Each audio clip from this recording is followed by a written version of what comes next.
Hey, what's going on, everyone? Welcome to another episode of About Abroad, where it's my job to introduce you to people who have built amazing lives for themselves in various foreign corners of the globe. We're talking with expats and thought leaders about moving abroad, remote work, visas, and all the fun and practical knowledge that you need to know to follow in their footsteps. If you've ever dreamed of making a life for yourself overseas, maybe working remotely or embracing long-term travel, retiring or studying abroad, or even just taking a peek inside life beyond your borders, you've landed in the right place.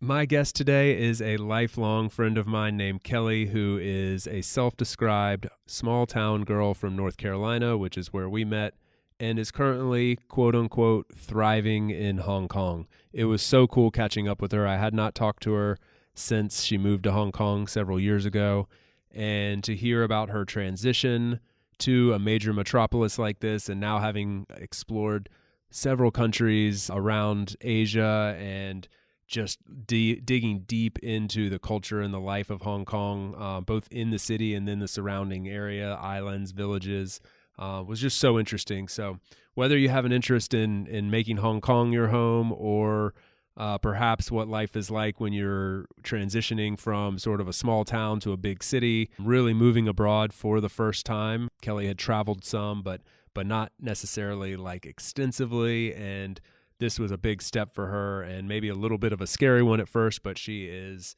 really, really, really, again, thriving, and it was just really fun to listen to her story. So I hope you will help me in welcoming Kelly to About Abroad.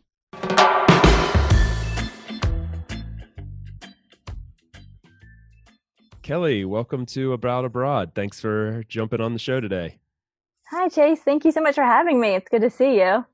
You too. It's been way too long. We're living on opposite sides of the world from our families back in the U.S., and then also now continuously on opposite sides of the world. So you being in Hong Kong, me being in Spain, this is a really cool, fun opportunity to reconnect. Yeah, it is. And yeah, this year I've been super thankful for technology because we're able to talk to our friends and family back home who now we can't see for it's been like a year. So Yeah, way too long. Way yeah. too long. Yeah, thankful for things like Zoom right now. So Yeah, definitely. it's a very broad question to kind of get us started, but I think it's a good place to start. So just overall, how are you doing in living in Hong Kong right now as an expat? It's been a bit of a tumultuous year for everybody, and I think in particular in Hong Kong there's been challenges from different angles. So overall, just how are you doing, and how is life as an expat in Hong Kong right now? Mm. Well, yeah, it's good. We're fine. I mean, it's been a hard year, so the hardest part is just missing family so much. So, and obviously having plans canceled. Like my sister was supposed to come visit and things. So it's fine. Life, is moving on and seems to be getting better and has its ebbs and flows of how bad it gets here in terms of the coronavirus. But yeah, we're happy. We're good. Life as an expat is still great. I wouldn't trade it for anything. Just missing family and want a reset, like just in terms of just heading home, seeing family, and then, coming back to Hong Kong, which is definitely where we consider home. So, but yeah, life is good. It's strange and right now, but I think hopefully we're on the better side of things. We'll see. 2021 is almost here, so we'll hopefully get a little restart. Yeah, I think we're all hoping for that. Interesting point that you just said right there, where Hong Kong is where you consider home now, and I wonder how that feels to say out loud, to say so casually. I mean, you've been there for how long now, first of all? Yes. So my husband and I moved here 2.5 years ago, June 7th of 2018. We got here. 2018. Okay, so yeah, you've been there a couple years now, and it feels like home. You're settled in, and you're not craving home so much, the old home. You're settled into the new home.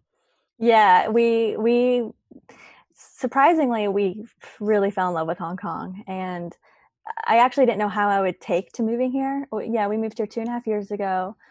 And we had visited Hong Kong in 2016, like November 4th. Actually, the election of 2016, we were here for that. So we were walking around the streets of Hong Kong just as visitors and like saw the, the election of all that. But yeah, Josh, my husband's dad, lived in Hong Kong for 8 years. And so we came for a visit in 2016. We did not think we would be moving here in 2018. It was not an option, not a choice, not a prospect in our minds. But we got here when the opportunity presented itself. We moved, and yeah, just simply put, we fell in love with it. It has been home, and it's easy to say. I'm happy to say it. I'm proud of it. Like I've never been like so happy like living in a city. Actually, it's the best place ever. I really, really have taken to it and really love it. I want to get so much deeper into all that and learn more about what you love and how you Yeah. transitioned from Greensboro, North Carolina to Hong Kong, one of the major international cities in the world, and fell in love with it because Yeah. the truth is it's like I can totally understand that. I don't know if you know this, it's my favorite big city in the world that I've ever visited. So of So all you've been the here. I've been there. Yeah, I've been there once, and I fell in love with it also. As far as like a metropolis goes, I always considered myself not a big city person, and I probably still am not like a metropolis person. But if I was going to live in a metropolis, I could easily live in Hong Kong based on Yeah. my experience there. So it's just the vibrant culture and the location there in Asia, and so much about it was just super super attractive. So Yeah. curious to hear more, like backing up a little bit to that transition to Hong Kong. What were your initial thoughts when the job transfer opportunity came through? Did you jump all over it, or were you apprehensive? Do you recall? Yeah, we were definitely apprehensive. I mean, yeah, it wasn't. We talked a lot, like many months about this decision. We knew it presented itself with the company he works with. We waited until like the last second to decide, like, because you have to put it in the computer, like that you want to do it, and we waited until the last second. But yeah, no, but because his dad lived here, we had been here before. We had a point of reference to ask questions to someone who was here. He's not here Mm. now, but his dad was here, and any question we had, he answered, and then we kind of knew what life was like. So it wasn't sight unseen for us.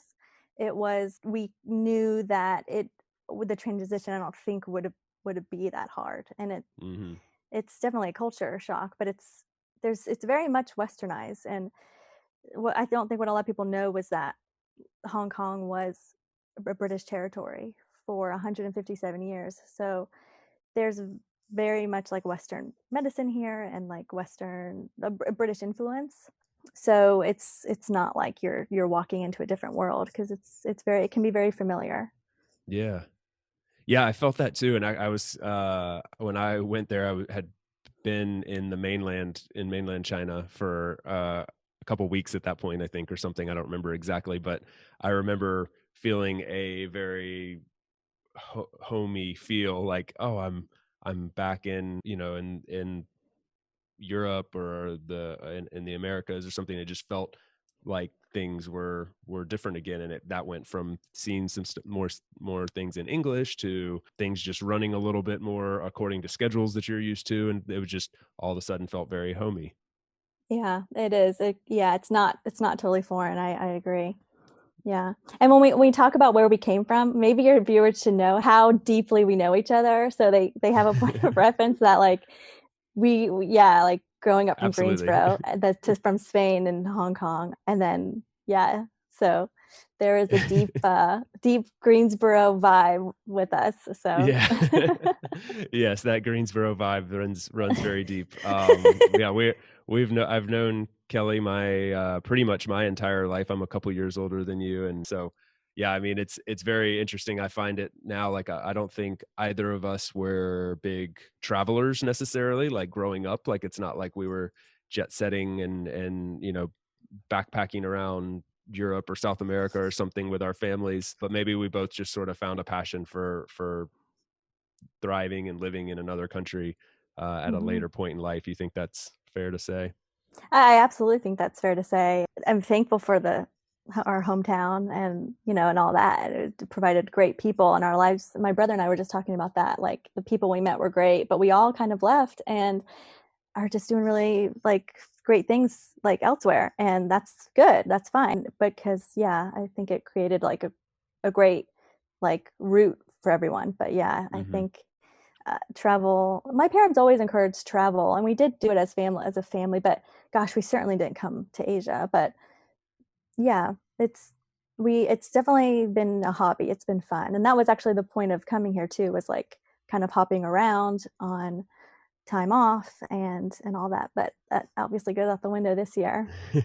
Well, what's that been like? How have you been able to travel a good bit? I know a little bit from following your Instagram story, but what's been some highlights and maybe actually you can touch on. I mean, that's something for somebody that might be interested in exploring Asia and looking for a hub or a spot to live in.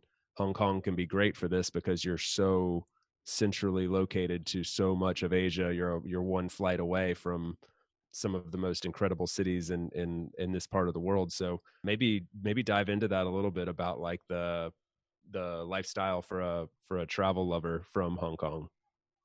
Yeah. So for a travel lover, so yeah, that was actually one of the points I thought about too, Chase, was the location of Hong Kong. It is essentially located. You can pretty much go anywhere you want from the airport, east, west, any north, south, you can get there. It's a huge airport. And so, yeah, and so, yeah, we wanted to focus kind of like around Asia. So we've traveled to Thailand and Japan and Singapore. And I feel like I'm forgetting one. But Did you go to Cambodia or Vietnam, sorry. Vietnam? No, Yeah. Okay. yeah, I went to Vietnam with a girlfriend actually who visited from the US.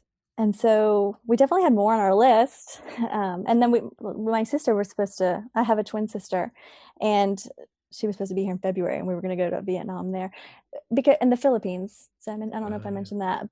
We took my parents actually to the Philippines, but What a trip.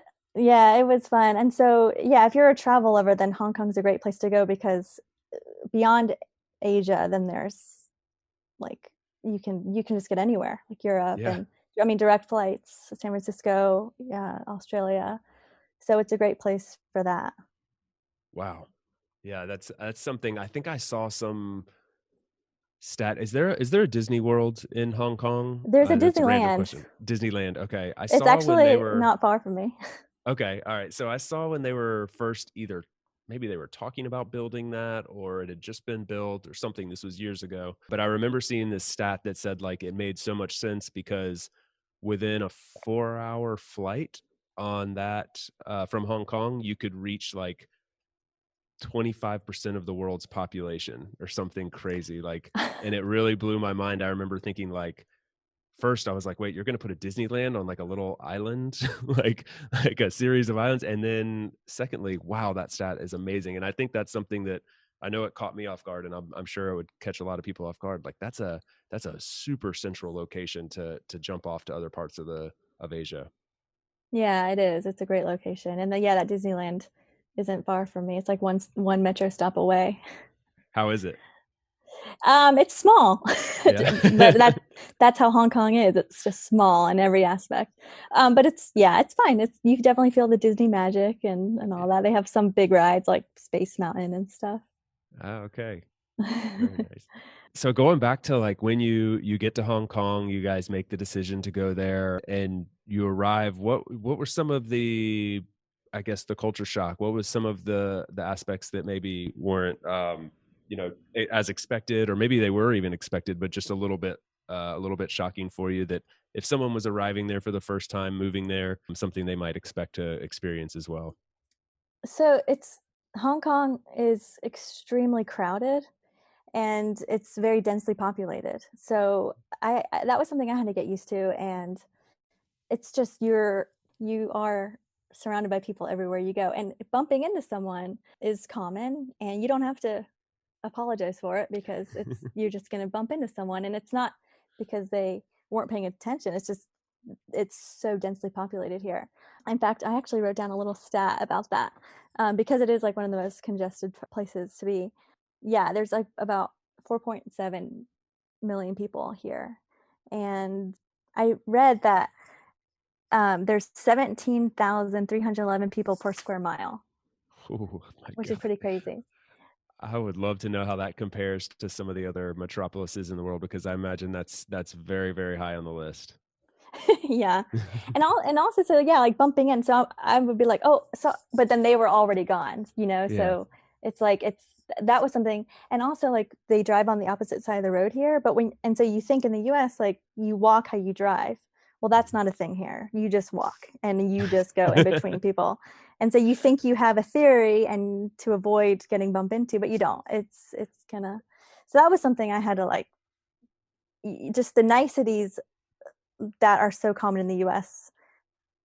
Just people are just busy here and and it's crowded and that you don't have to say sorry. It's not offensive and it's not rude. That's similar here in Europe as well. And I didn't really put two and two together, but my wife Allison in particular, like really doesn't like being bumped into. And people bump into you a lot here in Europe, and we just we never really thought about like why, like we were just like this just happens a lot, but we didn't really like correlate a reason to that.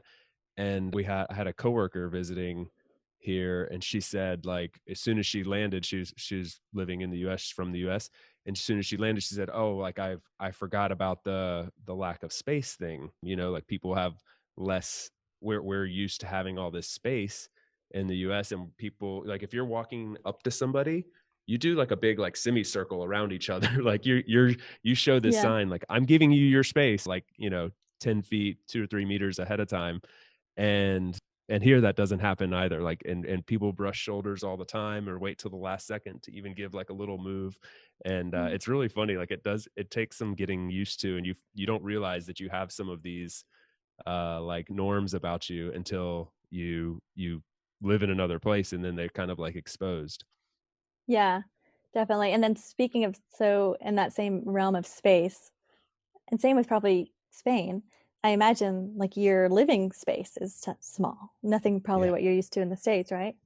Yeah, yeah, totally. Like we feel like we've become accustomed to what we have, and we feel like we have a big space by comparison. And because for a lot of our friends or people that we know, they might say like, "Oh yeah, you have a lot of space," but it feels tiny compared to what we're used to. Hmm.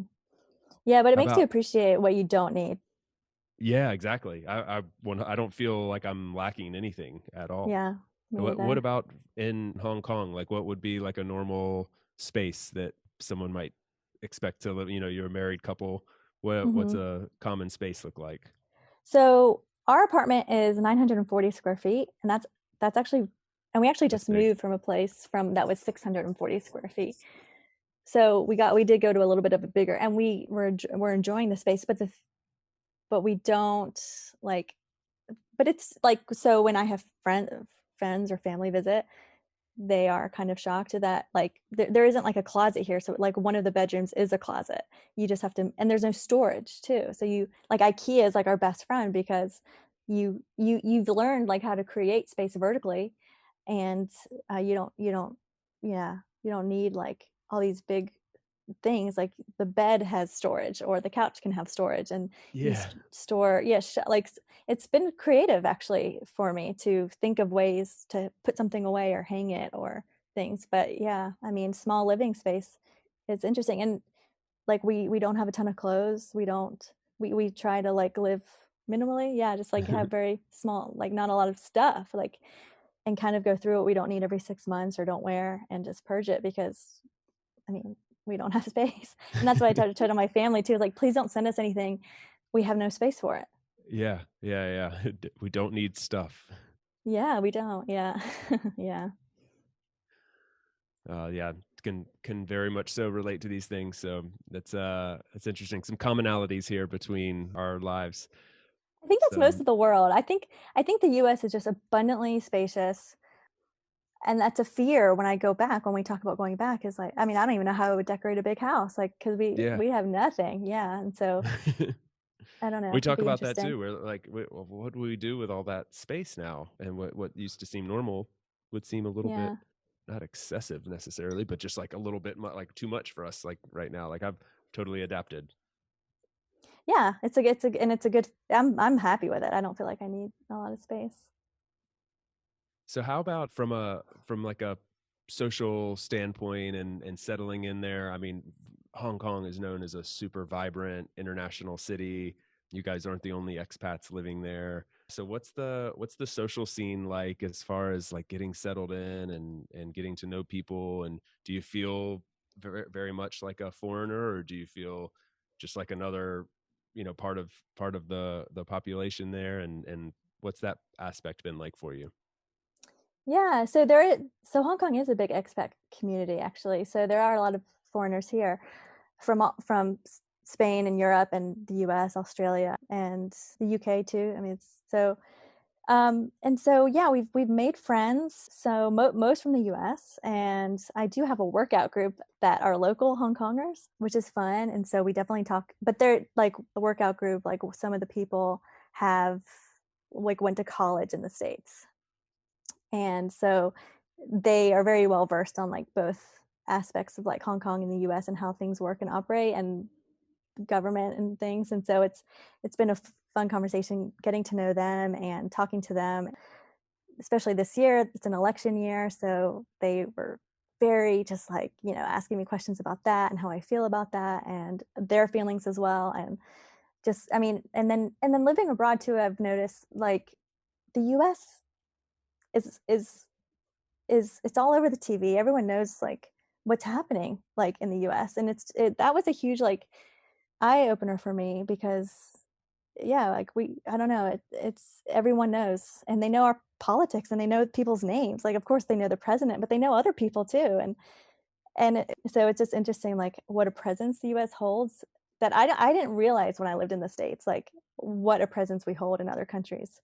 But we certainly do, and people definitely look that way, for things. So, but yeah, so it's been fun chatting with them, and then getting to know like my husband's coworkers and just doing stuff. And so, and you asked about the night scene and like or the like the the social scene, which is very active and fun, and they and like New Year's is a big thing here. We spent New Year's 2000 bringing in 2019. There you can look over Victoria Harbor and there's like fireworks display.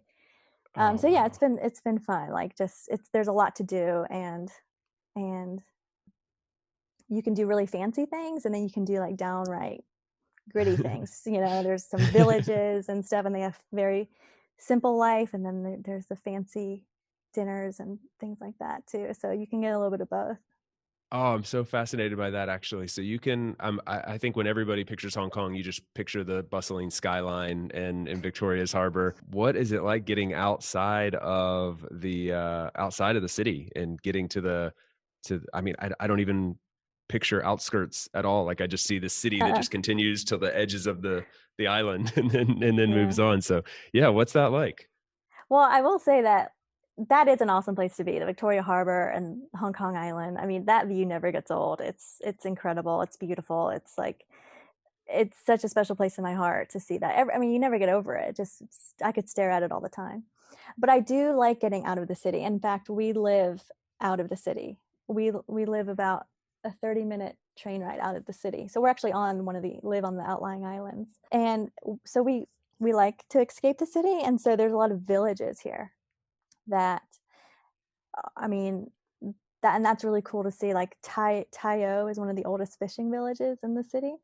That's a fun place to go, or Mui Wo. And Hong Kong is also a big like it's a string of islands, so it's all water based and different islands. So lots of boats and beaches and hiking and stuff. So it's fun to. I mean, you'll sit on the beach and like a water buffalo will like walk by, Oh my God, really? and it's yeah, and it's totally you'll see a water buffalo like all the time, random like dogs and stuff. But I mean, I like that, and then you meet the people, and like I don't know, I like that. It's like it's interesting. Yeah, so okay, so a lot of people that might be familiar with, say, the Mediterranean or the Caribbean, we have like you can kind of pretty easily envision like what a little tropical island looks like in the West. certainly not with water buffalo roaming around, but you know, like Yeah. going even a little bit deeper on these villages, like are they, what does the infrastructure look like? Are they, like you mentioned that the locals, but like are there, like in the Caribbean, for instance, you have like big expat communities living in islands where they've kind of like taken over, and you kind of sometimes see the culture deteriorated. Thinking about it from this perspective, like what is this island like where you're living, and these islands in general, like are there some stereotypes there you would paint? Well, yeah, it's different among the villages. Like the one, I don't live in a village. I live in an outlying island, but it is. I mean, there's huge skyrise buildings where I live, and um, so I consider it still kind of a tiny. It's like a satellite city, is what Hmm. it's considered, I think. But so I've actually spent some time. Well, I guess Tayo is where I should talk about, because that is like a place visitors go to when they come here. It's one of the oldest fishing villages in Hong Kong, and people like stay there even during tsunami. Edit this part out where I'm not thinking about it, but not a Typhoons, yes, thank you. yeah. Yeah, typhoon season. They stay, and like it's these houses on stilts on the water, and they are like tried and true, like not leaving, like Tayo village people. And I guess just walking around, you'll just notice. Oh, I don't know. I mean, I've never walked in the homes, but you try and see, and it's small living, it's small life, and it's like I don't even know if they have like because it's on these stilts. Like I don't know. I don't know if it has like electricity or what, but it's like a fishing. So they have dried like fish drying out in the sun, or cuttlefish, and just like yeah, and people can like you can take a boat out and go out on the water and like look through the the little like village, well, on the water, kind of go through the village through the water.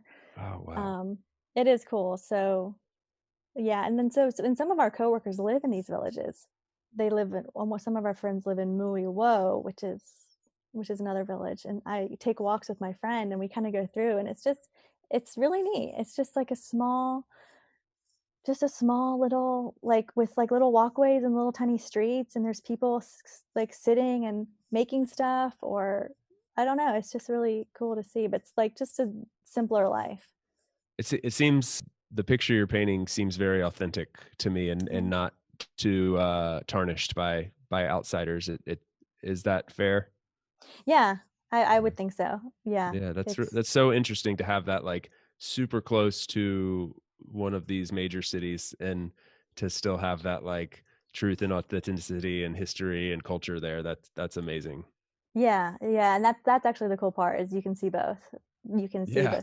the flashiness, which is certainly there too. You can see that, and then the gritty like truth of Hong Kong, which is these Yeah. villages.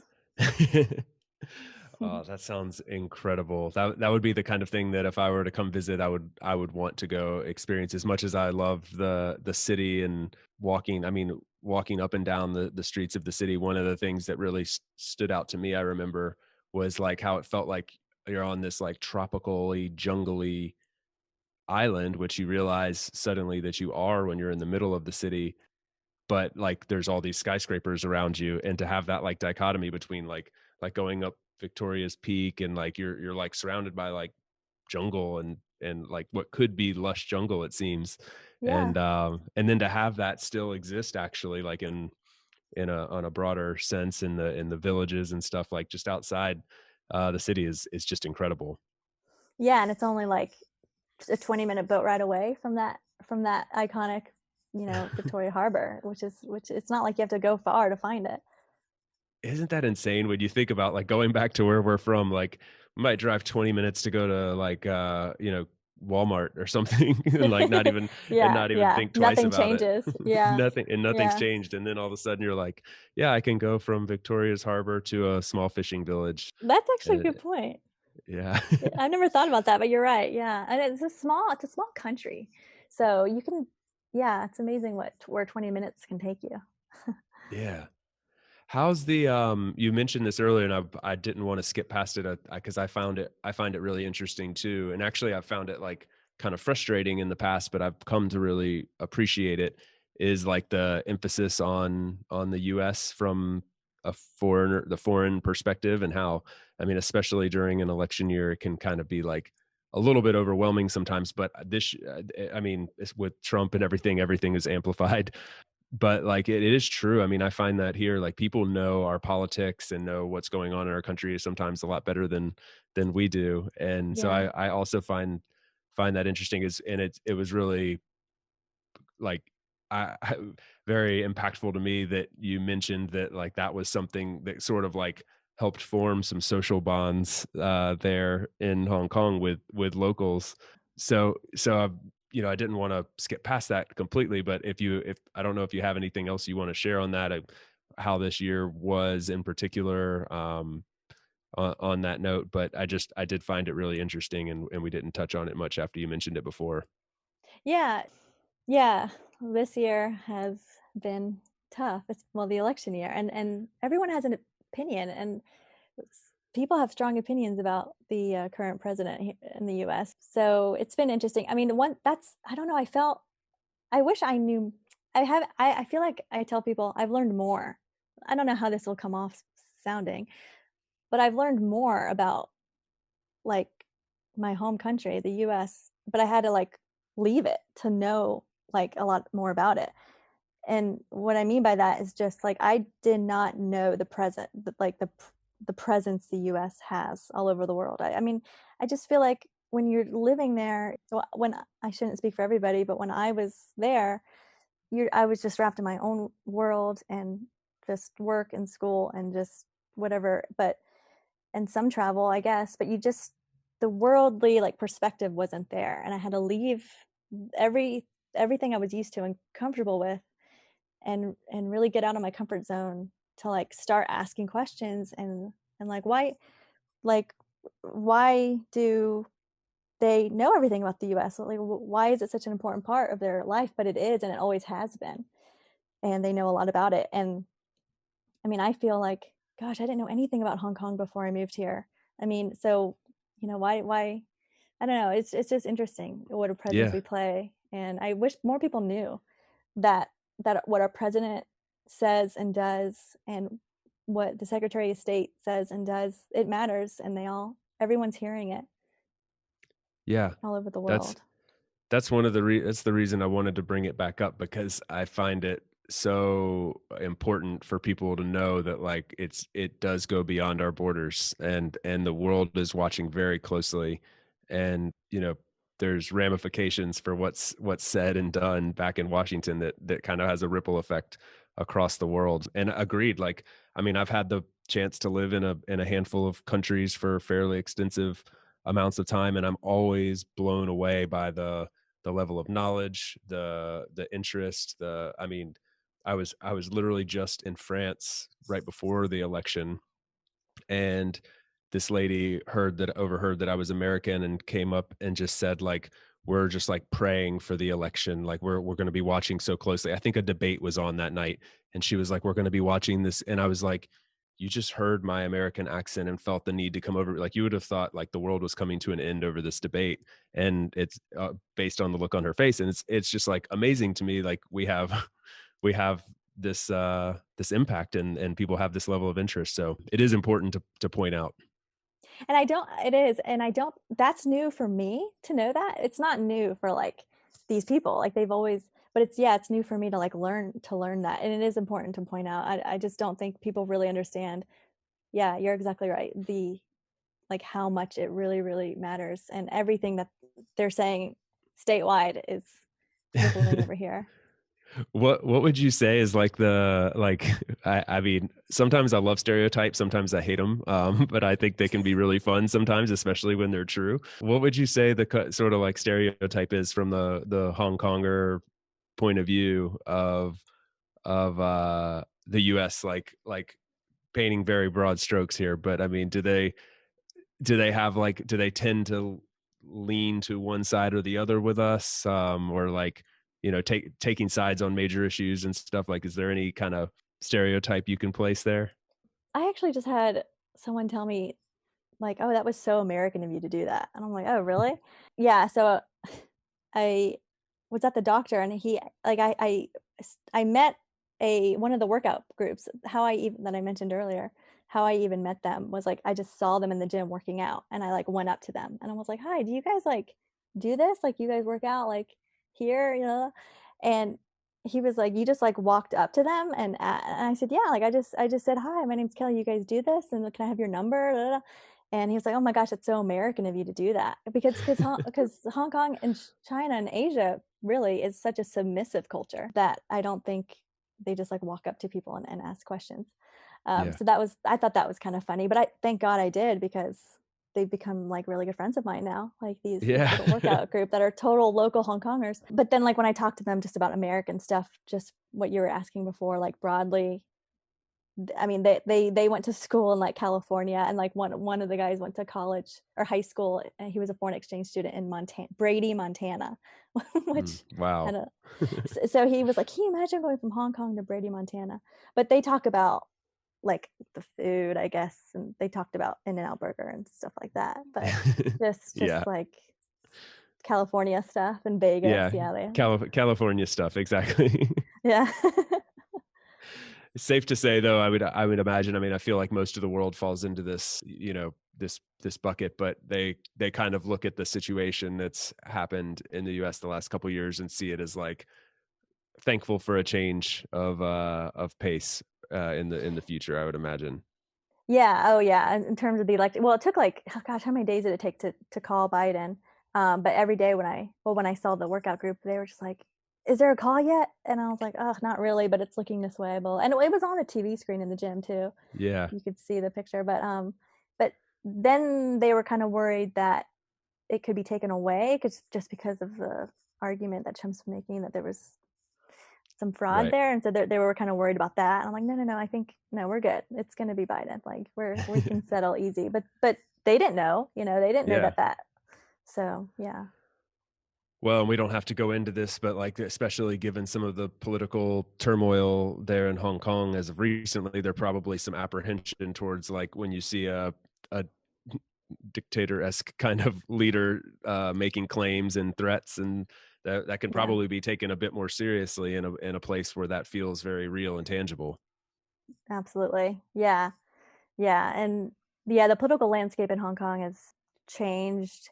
So it's definitely yeah, it's been tough for the Hong Kongers. They've had quite I guess two years because there was like that political unrest, civil unrest, and Hmm. then this national security law, and then now the coronavirus. And so they've been tough. They've been through it. But yeah, it's been interesting to be here during all that stuff.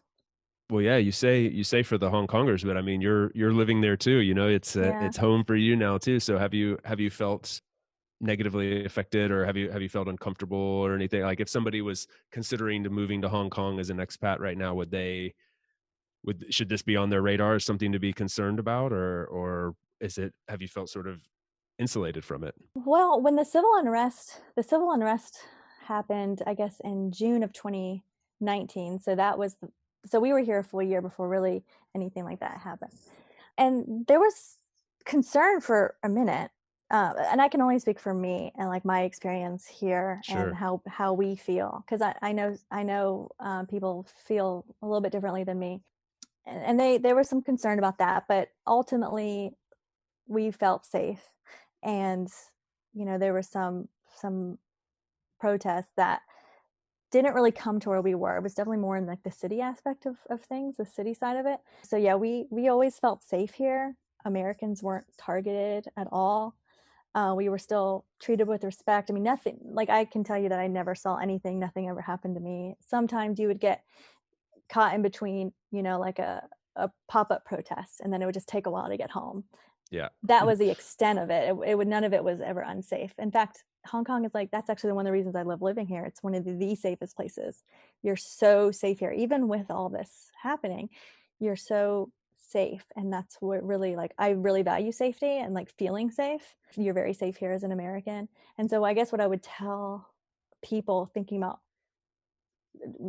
being maybe transitioning to live here, that I like you will be so safe here. you know what is going to happen to Hong Kong in the near future. I don't know, and I don't know if that will change how we feel, because because Hong Kong will go back to China eventually, and what will that look like? No one really knows, and it's happening a little bit sooner than anyone really thought. So, but we feel good, and we're gonna stay. We're gonna stay because we really like you it. feel comfortable, you feel safe, and I think, what do you attribute the safety to? Like, is there any major reason for that? Is it a respect of the people? Is it a strict law? Is it just, I mean, what is there anything you can kind of connect to that? Because it's unusual, right? I think we sort of connect big cities with crime I mean, because that's what we're sort of used to in the US and in Europe as well. I mean, I wonder what that is about Hong Kong. I know, Chase, and I've thought about this, like, why is it so safe? Like, is it the people? Like, are they just like not violent people? Like, I really just don't know, like, what to attribute. I guess, I mean, I really don't know. Like, I don't think, yeah, you can't. I mean, there is strict laws. I guess, like, I don't think you can't have a gun here. I don't think you can sell a gun anywhere in Hong Kong. You certainly can't find one. And then, but even like, it doesn't even have to be gun violence to feel unsafe. So just like, I can go at any time, day or night, and walk to the park or walk across the street, and it's like no one looks at you. I mean, no one.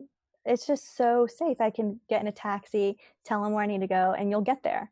Or like a lot of people do like WhatsApp and like meetups for if you're going to buy something, like meet me here. Like you meet them and you can go alone, and it's not weird and it's not unsafe. It's extremely safe. I was listening to a podcast recently where the girl was living in New York, and it was interesting because I was walking like on the street and just listening to this podcast, and I had to like remember what it was like to live in the US to kind of empathize with her a little bit. But she was like, there's a reason. She was living in New York, so she was like, there's a reason that like women have like their keys in their hand, ready to go, ready to like, get their key through the keyhole, get in the door.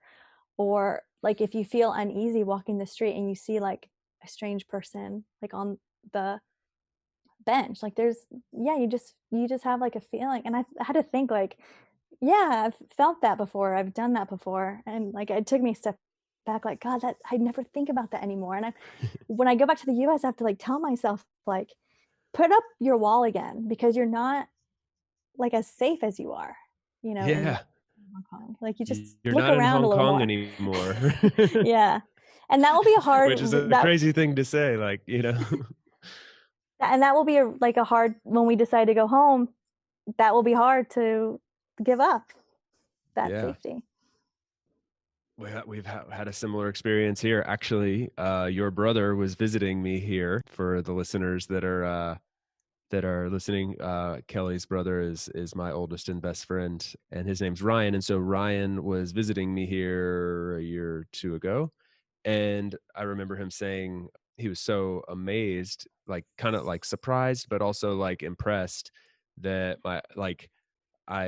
that we let, like, using let in quotations, my wife like go out late at night on her own. She took her bike and she was riding somewhere, maybe to go meet a friend or something, but it was dark out and late, late-ish, and she was going alone, like off into the dark. And he's living in LA, and has been living in some other major US cities and San Diego. And anyway, I remember him calling that out, like, man, you're like okay with that. And he's like, wow, this must be like a really safe place. And I also had to take my step back and say, like, yeah, I think if I was in some other parts of the world and in my home country, I may not feel that way. But here I feel the crime rates are so low and people don't have weapons, and it's just a different attitude towards violence and aggression, I guess, or something. So anyway, yeah, interestingly that we have that similarity. Yeah. You have to take a step back and realize, like, oh yeah, like it's it can be super safe. Like we can get there in the US hopefully one day where it feels that way. Yeah. But You've mentioned a couple times considering like when and if you go back. Like, is that something you're considering in the near future, or do you plan to make Hong Kong home for a while? Gosh, that is, it's a loaded question. My parents would love for me to like yeah, they're constantly asking us. And with my husband Josh and I talk about this all the time.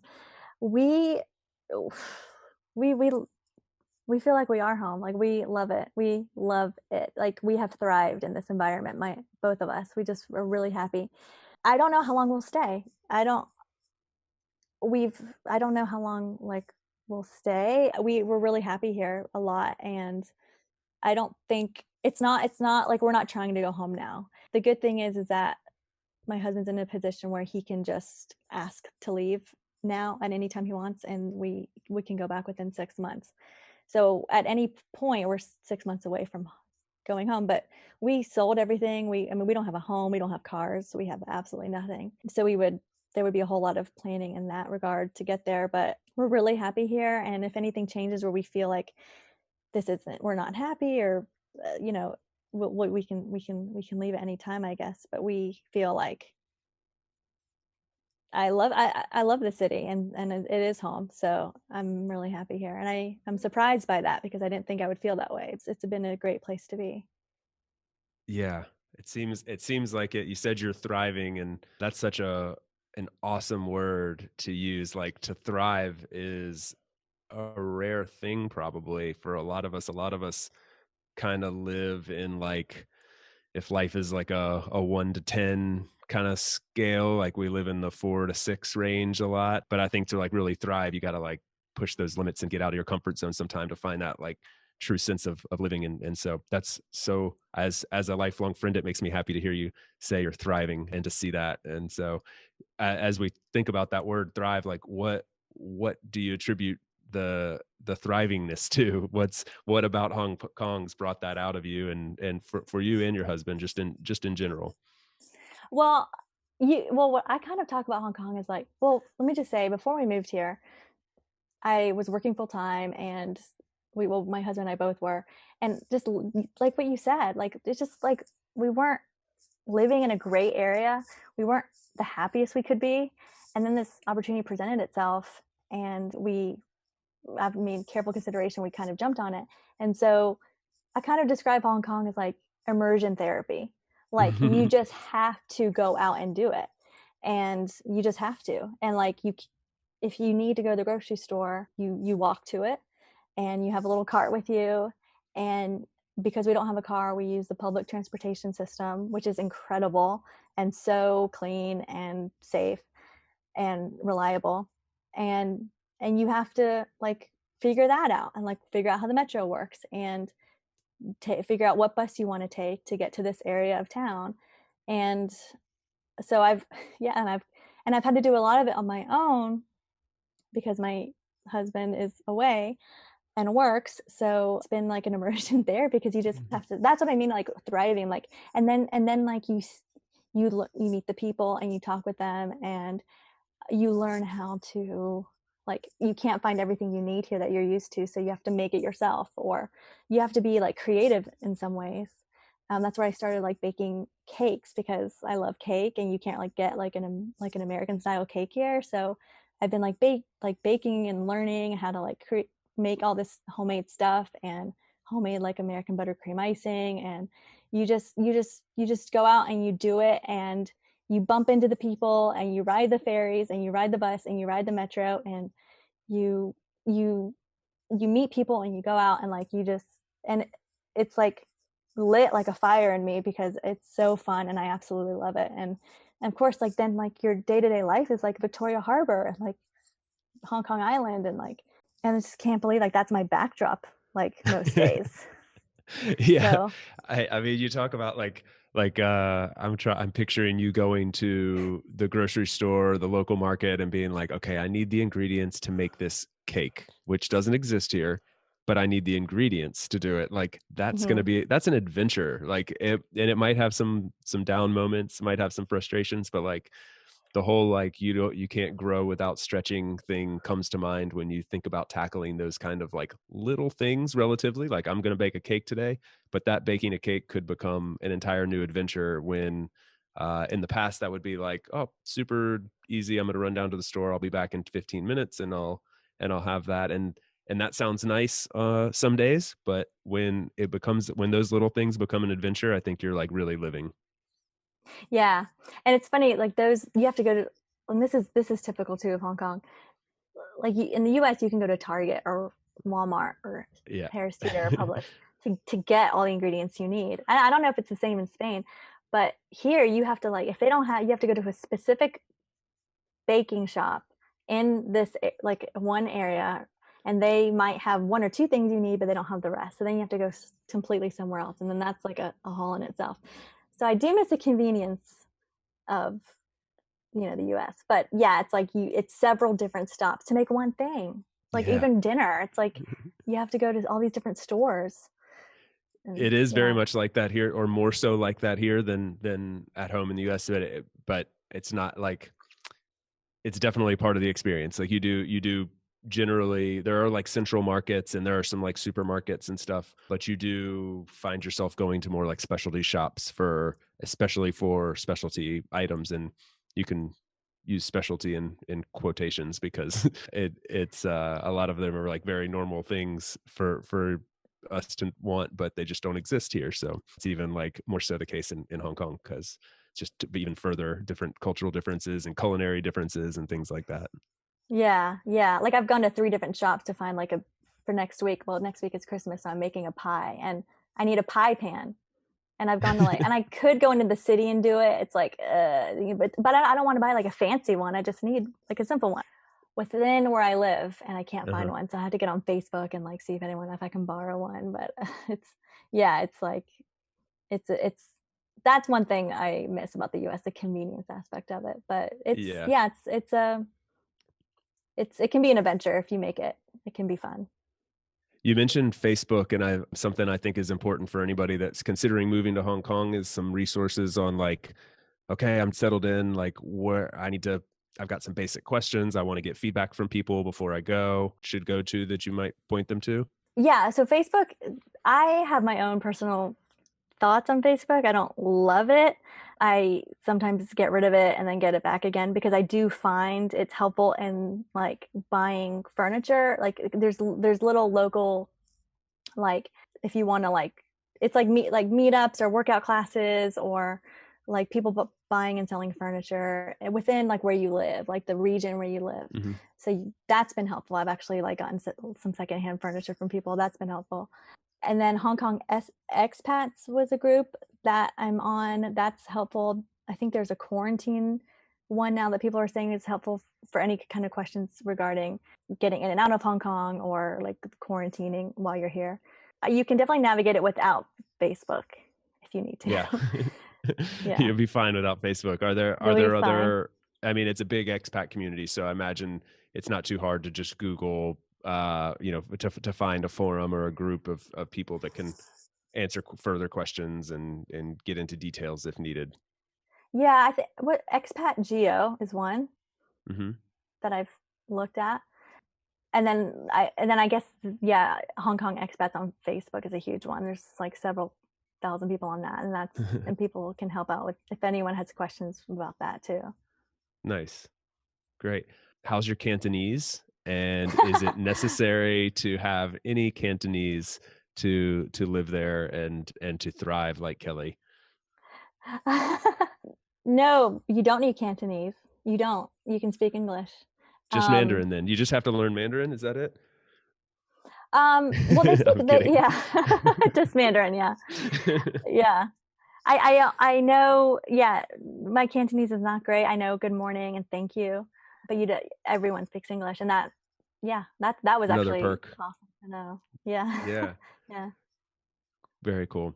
How about the cost of living? Hong Kong's known as a pretty expensive place. Do you guys find, obviously this is going to vary from person to person, but do you find, like I know if I was moving to San Francisco, I would have to be super worried about my income. And if I was moving to Vietnam, I know that I would live pretty comfortably. So like, where is the spectrum for you guys as far as like just generally speaking, the cost of living there? It's pricey. It is so expensive to live here. I can't believe it. It's really, really expensive. But some things can be cheap. Like you can live, or inexpensive. I try not to say cheap because that means it's less quality. It can be inexpensive to live here. Well, things can be inexpensive, like transportation is pretty inexpensive. and some of the like the local food places can be pretty inexpensive. But gosh, going to the grocery store and just getting a few things, it's just me and my husband, so we buying for two can be really expensive. Rent is completely insane. Makes no sense. It's totally twisted how expensive things are, but it just is. That's just what it is. It's a small place with a bunch of people, and every square foot matters, and you're paying for it. Supply and demand. Yeah, makes sense. I think that's something just you gotta expect when moving to a great place. A lot of people want to live there, and there's a price to pay for it. So It's true. um, makes perfect sense. Oh, there was one more question I was going to ask you, and now I'm drawing a blank on it. But is there anything about Hong Kong that's sort of under the radar, underrated? That you've really come to love about it, but maybe doesn't, like the Victoria's Harbor, or something, the picturesque skyline. People love that. It's a vibrant city. There's some kind of obvious things, but is there anything that's really kind of touched you that maybe the average outsider wouldn't know? Gosh, yeah, I'm sure. I guess I would say I think sometimes Hong Kong can have, I don't know, maybe a stereotype of busy people, and like kind of maybe an edginess to them, like Mm. maybe. But I think with what we talked about earlier, which is how much Hong Kong's been through in the past year, there's still like a sense of like sweet like softness to these people, like who help foreigners like in a way they don't really even like have to. And so like there's so many small gestures that these local people can do, like that we've seen, that I don't know, it's just that we've been like really appreciative to witness and see. It's just like they've been through so much, they're still going through so much with like government stuff and all that, and like there's such a sweet softness to them, and helping a foreigner, like, or translating for me when I need it. They're very like good, nice people. And then yeah, like it doesn't always need to be Victoria Harbor, to see. There's some awesome places on the outlying islands that are great. Sai Kung and Llama Island. I mean, these are places that tourists really wouldn't go, but are just kind of the backside of Hong Kong, which are great places to just visit and see. But yeah, there's definitely a softness to them, a sweetness that they can help us out a lot.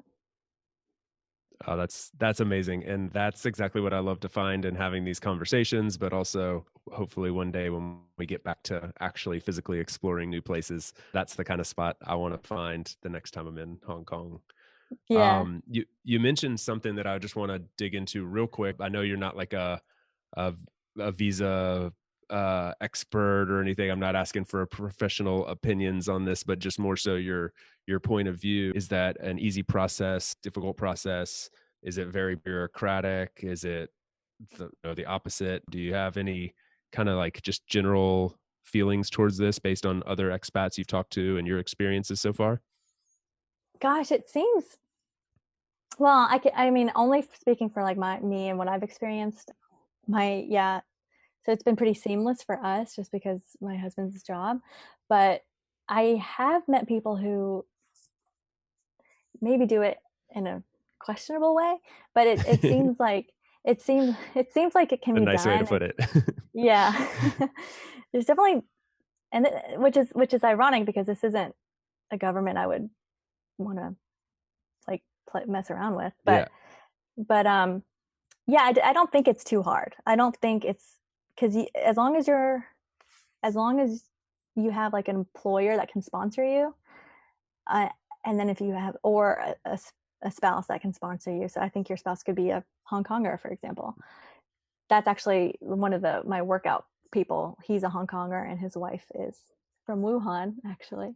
Oh wow. Um, so yeah, she's like in the process of doing all that. But yeah, as long as you're sponsored by a employer who's sponsoring you, or you're on a spousal visa, which is the visa I'm on, is the spousal visa, and then my husband's is on an employment visa Hmm. with his Do you company. know do you know if anybody that just kind of like can people just show up and figure that out when they get there, or and you may very well not know the answer to this. Just curious if you've met anybody along the way that's done that. Kind of like in Spain, for instance, for me, I had to do my visa ahead of time, had to get it and secured in the US and then move here. But there are some people from certain countries who could come here and just show up and then figure it out once they got here. They had 3 months on a tourist visa, and then they figured it out. They got work, they got sponsored, and they stayed. Yeah, I have met a few that seem to have done it that way. Like, yeah, tourist visa is pretty common. I Hmm. don't know if they got I guess they should have gotten it prior to entering the country, but then you have to leave every 90 days, and that's what they were doing, and then renewing it and that kind of thing. Yeah, And then border hopping. I've done that, and it gets exhausting. I imagine it would, and I can't Yeah. imagine it would be like a comfortable feeling to know. I don't know, No, but yeah, all it that it does it. depends on the country. Like some countries, you can easily like the EU is pretty strict, or the Schengen area in the European Union is pretty strict. Like if you're in for 90 days, you have to be out for 90 days before you can come back. But certain Oh, countries, like Ireland, for instance, just says they're outside the Schengen area in Europe, meaning you can leave the Schengen, the main part of Europe, go there to Ireland, be there for 90 days, which is how long your visa is good for, and then leave. And even if you leave for just like a couple days, you could just come right back. Technically, that's what it's sort of ambiguous, but you can do that. So, and then like in Costa Rica, for instance, you can just hop the border and hop right back to renew your tourist visa. So people that like live in Costa Rica full time, they can just hop back and forth and just get a new tourist visa every 90 days. It's crazy. yeah, So I don't it's all think these there's a different ton. rules. Yeah, the person that I know, I don't think there's like a day. I just think you need to leave maybe one day. I don't really know how long you have to leave, but you do have to leave and then come back. But with coronavirus, they've been like renewing it, and Yeah. and so yeah. Everybody can do their own research. We're just tossing ideas around here. So well, Kelly, thank you. This has been really awesome. I think we can finish up on that note. And the only thing I would say is, unless you have any other like last little bit of advice for somebody that may be considering moving to Hong Kong, or is exploring options and considering this is a new home for a while, if you've got any last little tidbits of info or advice, feel free to share it, because everything you've shared so far is just painted it as exactly what it is, I think, and is exactly what people want to hear about what the real life is like there. So I've really enjoyed it. But yeah, anything else you've got, please feel free to share.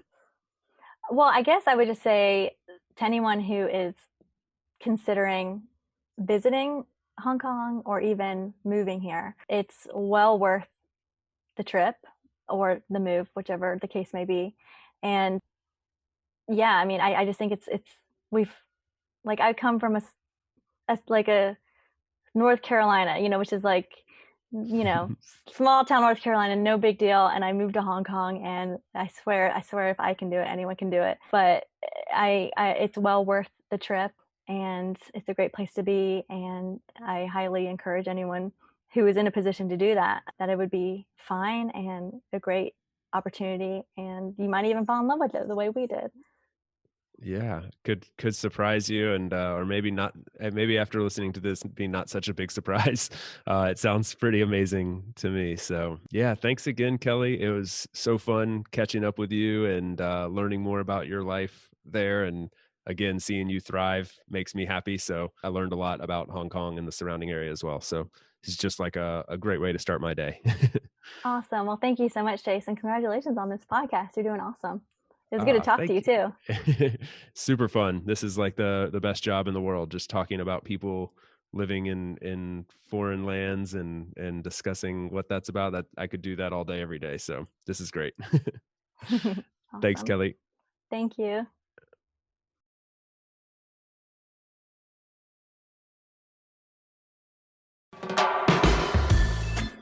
Thanks for tuning in today from wherever you are in the world. Once again, I'm Chase, and this has been another episode of About Abroad.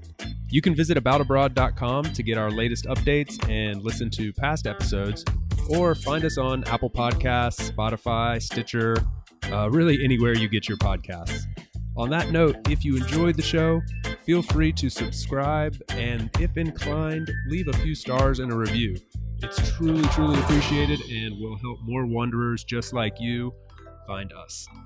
Until the next time, adios from España.